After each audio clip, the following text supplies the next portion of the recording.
আল্লাহ।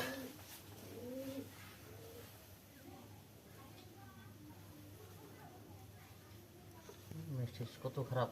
জি খুবই খারাপ, বুঝতে পারিনি আমরা, বুঝছেন? ওই যে গত টার্ম 2.5 মাসের ভরণ আছে এখন, হ্যাঁ, গত টার্মের বাচ্চা হয়েছিল, হয়ে 7 দিন হয়ে বাচ্চাটা মারা গেছে। দুধ খাইতে দিল না, নিজে থেকে দুধ খাইতে দেয়নি প্রথম বিয়ানোটা, আর এবার দ্বিতীয় বিয়ানে 2.5 মাসের ভরণ আছে। এখন মনে করেন যে তখনই যে চাপ ধরেছিল তখনই নষ্ট হয়ে গেছে, আর তখন থেকে ইনফেকশন হয়ে গেছে ভেতরে, এতদিনে বুঝলাম।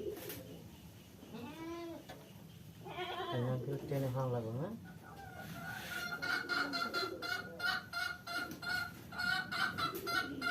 টেনে ফেলে দিবেন, এইভাবে টাইনে ফেলতে হবে। এটা নষ্ট হয়ে যাবে।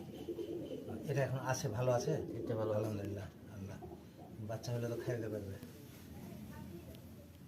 চিন্তা করছিলাম যে বাচ্চা হলে কি করবো।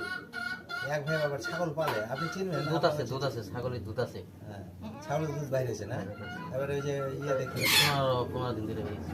আচ্ছা, মাত্র 15 দিন, হুম, যে ফিটার দেখা হয়তো, হ্যাঁ।